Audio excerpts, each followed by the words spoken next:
Part of the way we prepare ourselves to work with children in a Montessori elementary environment is through our training. So in the training, we do some deep study of child development and psychology. We really start to understand why and how we approach elementary children. And we learn a lot of curricular materials that we could use to support children. That's a big part of our work. And that's pretty practically based and, academically based. But we also have to work on our sort of internal selves. We have to make what Montessori called, we have to make a spiritual preparation.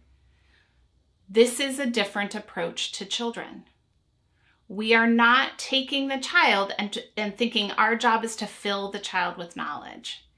In fact, what we are doing, what we have to remember is we believe wholeheartedly in a child's ability to construct themselves. Just like they learn to walk and talk, they will learn everything else themselves. We just have to provide the right environment and the right sort of support at the right time. Remember, we're like scaffolding. We're scaffolding on a building, and we're going to put it where it needs to be, and we're going to pull ourselves away when it's not necessary. For most adults, this takes constant work to be the kind of adult that works with children in a Montessori environment, because we have to pull ourselves away from the center of the classroom and have the classroom be really focused on the children.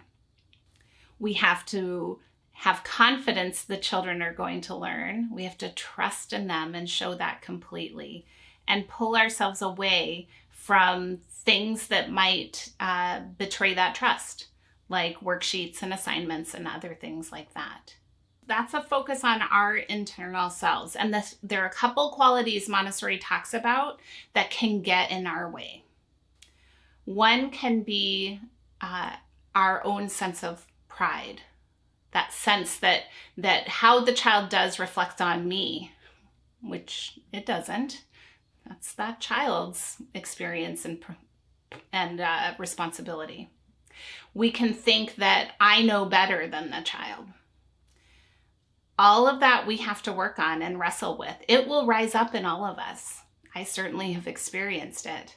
But we have to go back to our deep abiding faith in children and their ability to build themselves, and pull away from that idea that I know better.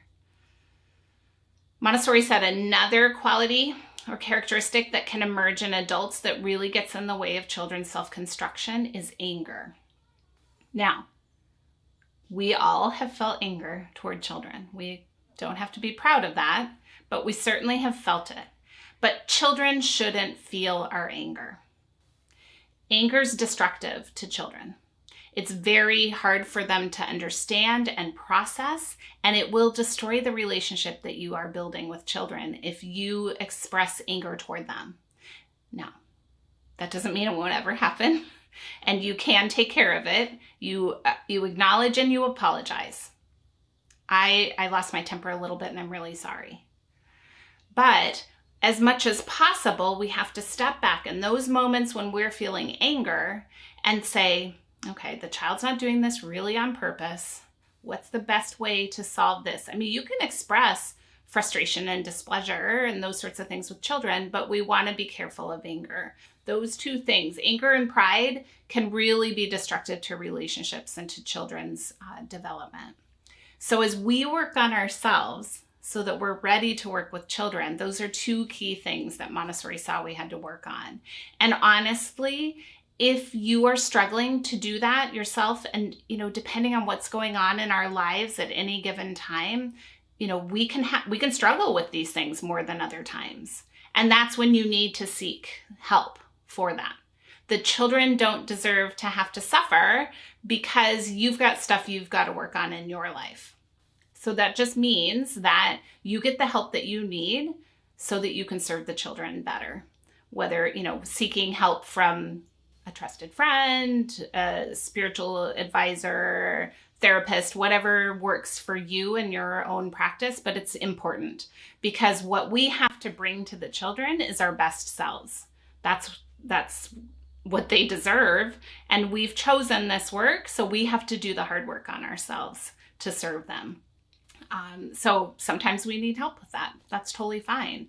We just have to acknowledge that and not instead take the things that we're struggling with out on the children.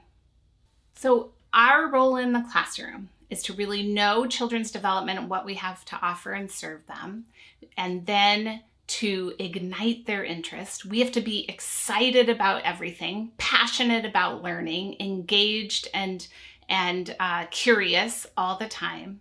And that's the way that we're going to be able to get them to do more than just go through the door we've opened for them, right? Part of that is going to be our sentiment and our connection. So we have to love everything we're showing them. Even if it's our least favorite thing in the classroom, we have to act as if it's the most interesting thing to us. That's our job. So part of our role is to be this dynamic sort of actor in the classroom that's inspiring the children.